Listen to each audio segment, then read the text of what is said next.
सुना।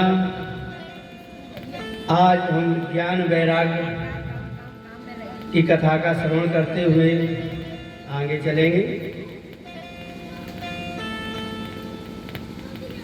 नारद जी कहते हैं कि कलयुग के दोषों को देखते हुए मैं पवित्र यमुना के तट पर पर्यटन करने के लिए निकला। तो यमुना के तट पर जब पहुंचा, वह यमुना का तट जहाँ पर भगवान कृष्ण चंद्र क्रीड़ा करते थे, यमुना के किनारे देखा एक जवान स्त्री बैठी हुई है।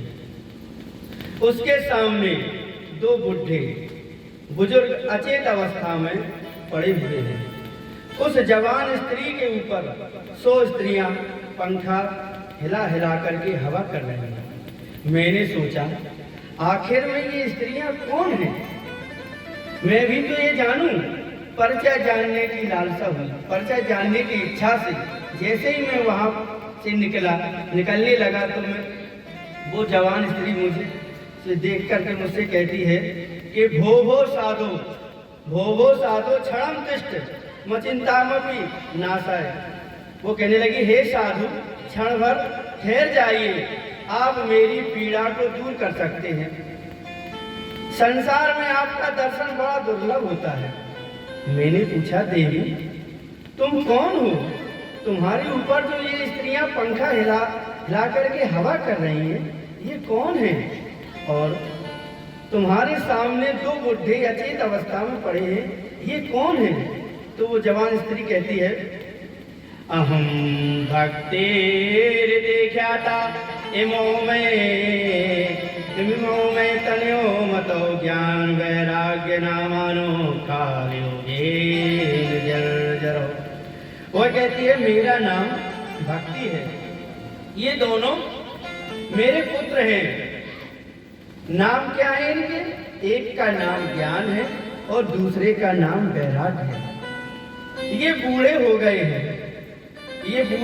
हैं और माँ जवान है। ये कैसी विपदा आन पड़ी है कि पुत्र बुजुर्ग हो गए, बूढ़े हो गए और माँ जवान है। ये सब क्या है? ये सब वृत्तांत जानने के लिए बताती है नारद जी को। कहती है भक्ति महारानी, कहती है कि माँ कहती है कि वृद्ध युक्त होकर ये सभी अचेत अवस्था में पड़े हैं। माँ बूढ़ी हो गई, पुत्र जवान हो और बूढ़ी माँ हो, माँ बूढ़ी हो पुत्र जवान हो तो एक विषय ठीक लगता है। लेकिन पुत्र बुजुर्ग हो जाए माँ के सामने और माँ जवान हो तो उस माँ पर क्या बीतती है, ये तो माँ ही जानती है। क्योंकि पुत्र को जब कोई पीड़ा होती है, कोई कष्ट होता है, ये तो माँ का हृदय ही जानता है। लेकिन आजकल के पुत्र माँ की ममता को नहीं जानते, माँ की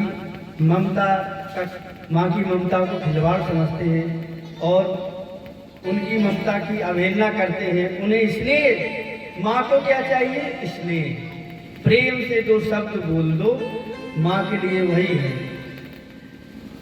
पुत्र कभी उड़न नहीं हो सकता है।